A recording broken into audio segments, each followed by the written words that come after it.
Салам, атым Нургүл. Жашоодо мен көп катачылыктарды кетиргем. Азыр болсо силерге ошолордун эң башкысын айтып беремин. Мен студент болуп жүргөн кезимде жылдыздуу, акылдуу Данияр деген баланы жолуктургам. Ал менден 1 жаш улуу эле жана мен окуган факультетте окуучу. Биз бат эле тил табышып кеттик. Анан убактыбыздын көбүн чогуу өткөрүп калдык.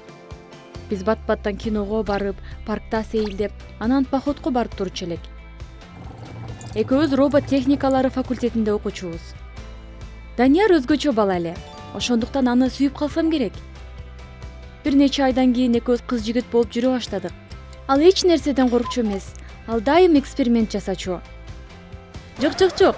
Ал протездер, темир буттар менен эксперимент кылганды жакшы көрөт. Анын эң башкы кыялы эч баса албаган, буттары жок адамдар үчүн өзгөчө темир бут жасоо эле. Мен ага колумдан келишимче жардам бергенге аракет кылчумун. Кичине болсо дагы керегим тийсин деп. Анткени жакында сынчыларга көрсөтмөкпүз анын ишин. Ошентип көптөн күткөн күн да келди. Данияр экөөбүз аябай толкунданып, кичине коркуп да жаттык. Эгер бул иш ойдогудай өтсө, бизге акчалай жардам беришмек да кийинки чоң проекттерге. Сынчыларга темир бутту Данияр өзү кийип көрүп, анын кандай иштешин көрсөтмөк да. Ошентип көргөзмө да башталды. Баары Даниярдын ишин карап жатышты. Анан ал алгачкы кадамдарды жасады темир буттун жардамы менен. Баары ойдогудай болуп жатты. Мен кубанып турдум. Даниярымдын кыялдары орундалып жатканына. Бир маалда бир темир бут менен бир нерсе болуп кетти.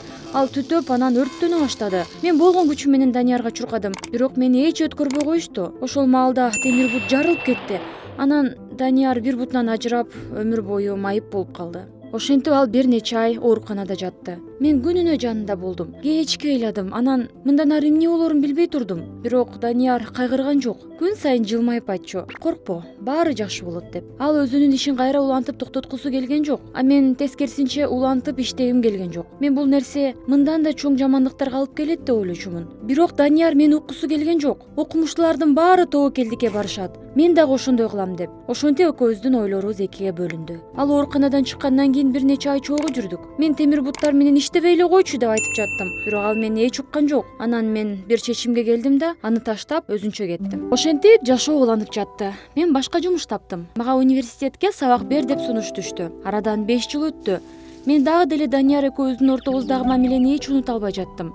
Даниярсыз менин жашоом кызыксыз жана түссүз өтүп жатты. Менимче мен жылмаюу, кубануу деген эмне экенин унутуп калдым окшойт. Бир күнү университетке Америкадан бир профессор келди. Заманбап техникалары деген тема боюнча. Мен көргөн көзүмө ишене албай турдум. Ошол профессор Данияр экен. Эмне деп айтаарымды да билбей турдум. Анан араң саламатсызбы дедим. Ал жөн гана акырын жылмайып туруп: "Биз канчадан бери жолуга элекпиз, Нургүл. Сени көргөнүмө кубанычтамын" деди. Анын реакциясына таң калып турдум. Жанында бир жардамчысы бар экен, аны майыптардын коляскасында сүйрөп жүргөн. Көргөзмөнүн убактысы келди. Биз залга кирдик. Көргөзмө жогорку деңгээлде болду. Данияр болсо баягыдай эле жылдыздуу, күйүп жанып, энергиясы ашып турду. Мен аябай кубандым. Ал эч өзгөрбөй мурунку ойдон экенин көрүп.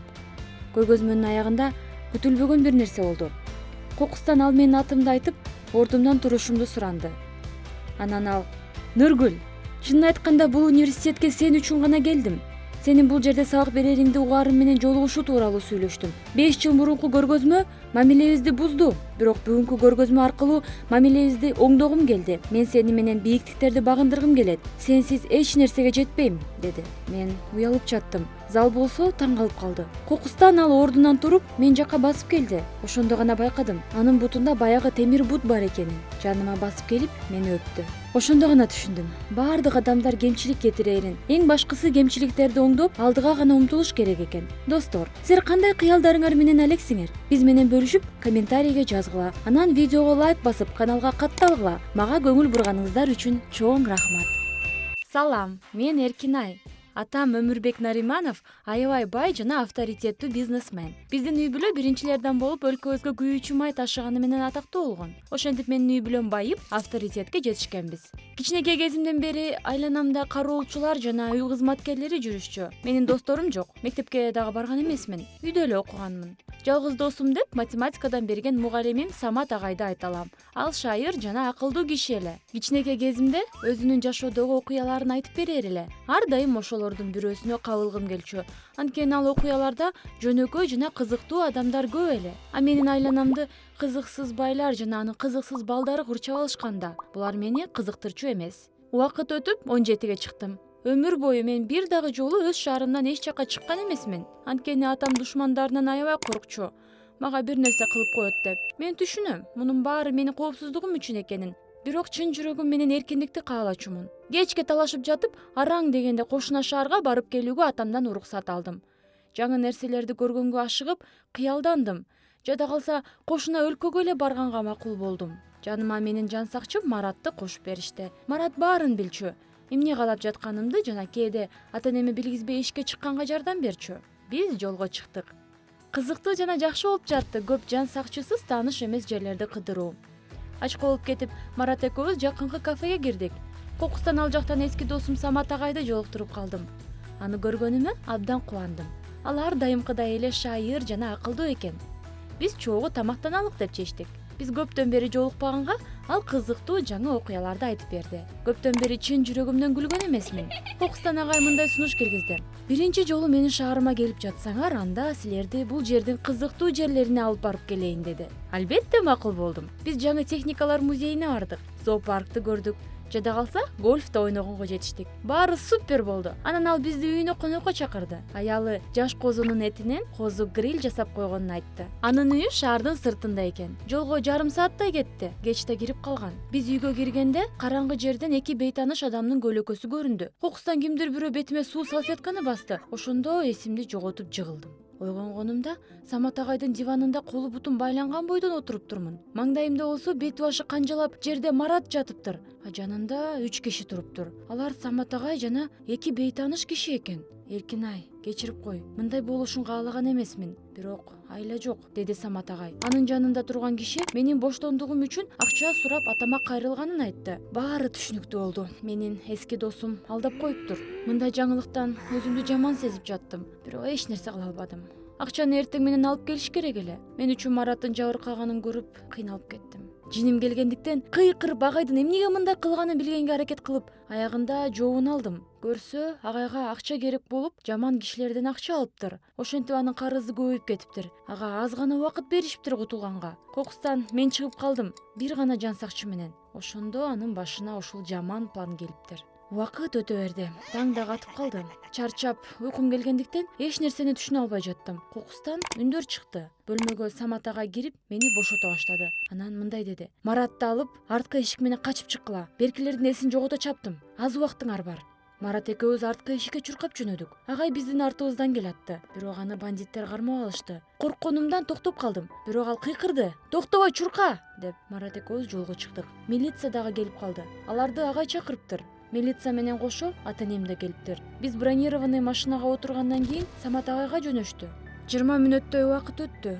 Дагы деле жаңылык жок. Кокустан бир милициянын рациясына кабар келди. Бандиттер кармалды деген. Агай болсо тирүү экен, бирок катуу токмок жептир. Эми гана кичине өзүмө келдим.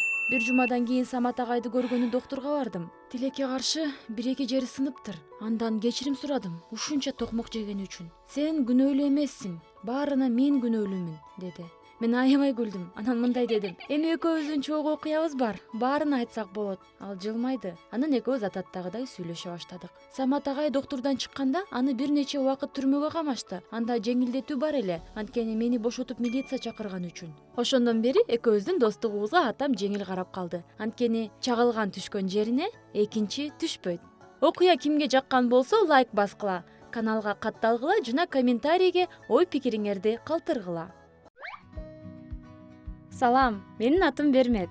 Жигитимдин аты Максат. Аны аябай катуу сүйөм. Бирок ал дайыма башка кыздарды карай берет. Кээде ачык эле суктанып карайт. Мен аябай жаман болуп кетем. Мына менде ушундай кыйынчылыктар бар. Башында уруш жаңжал чыгарып жүрдүм. Ошондо максат бир нече күнгө жоголуп кетчүм.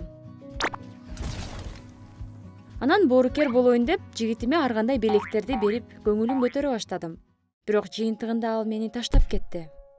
Негизи мен көңүлүм жок маалда паркка барып, сейилдеп, өзүмдү алаксатканга аракет кылам. Бир күнү мен жанымда отурган апа сөз баштады. Өзүн Гүлмира деп тааныштырып, менин жакшы кеңештерге муктаж экендигимди айтты. Анан ал мага жардам бере алмак беле? Мен анын маданияттуу келбетин көрүп негедир ишенип, ага өзүм тууралуу айтып бердим. Баарын угуп мындай деди: "Эч кандай кыйынчылыкты көрбөй турганын жана $100 берсем жакшы кеңеш берерин айтты. Жакшы кеңешти да сатып алыш керек да." Мен нааразы болуп басып кеттим. Кыйналганым токтободу. Ошондо баягы маданияттуу апа эсиме келди. Апамдан акча алып паркка бардым. Таң калыштуусу Гүлмира апа ошол жерде отурган экен. Акчаны алып кеңешин айтты. Билесиңби чоң кыз, сен окулган китепке окшоп калыптырсың. Сени менен сүйлөшүү кызыксыз. Сен адамды өзүнө тарта албай калыптырсың. Ошон үчүн сенин максатың кетип калган. Эмне? Ошондо мени шылдыңдаш үчүн акча бердимби? Жиним келип ага кыйкырдым. Өзүңөр жашоодо эмнеге жеттиңер? Кенеде пенсияңарга жашайсыңар? Деп басып кеттим. Артымдан мага кыйкырды. Дагы $100 алып келсем эң башкы кеңешти угаарымды айтты. Мен дагы деле максатты ойлоп чаттым. Аны сүйбөй коюшка мүмкүн эмес эле. Анткени ал тамаша көз, шайыр, жылуу сөздөрдү мыкты айтат эле. Ошонун баары мен үчүн болчу. Бир күнү апаны интернеттен көрүп калдым. Билбейм же, мага эле көрүндү. Анан кайра ага барууга чечим чыгардым. Анткени өтө эле маданияттуу көрүнүп туруп алды. Качан паркка барганымда дагы деле ошол жакта отуруптур.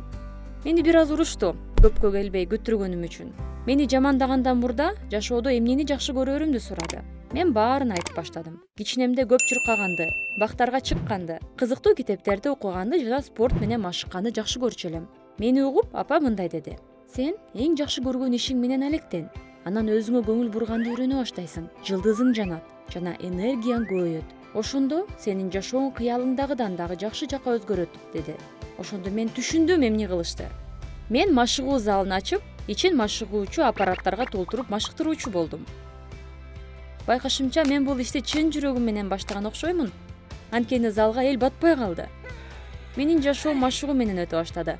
Келген кардарлар менен сүйлөшүп, досторду дагы таптым. Тактап айтканда, менин жашоом 180 градуска өзгөрүлдү. Жаңы жылда болсо жаңы залдын ачылышын белгиледик. Шаарыбыздын мэрин чакырдык. Көптөгөн журналисттер жана атактуу адамдар дагы келишти. Менин Гүлмира апам дагы келип каалоо айтып, $1000 сертификат белек кылды. Максат болсо бизге иштеп көчөдө кагаздарды таратып жүрөт. Анда-санда Максат мага чалып, кайра жүрүп албайлыкпы деп жатат. Эмне кылышымды билбей турам. Лайк басып, биздин каналга катталгыла жана комментарий жазганды унутпагыла. И баса, биздин Бермет Лайт залына келгиле.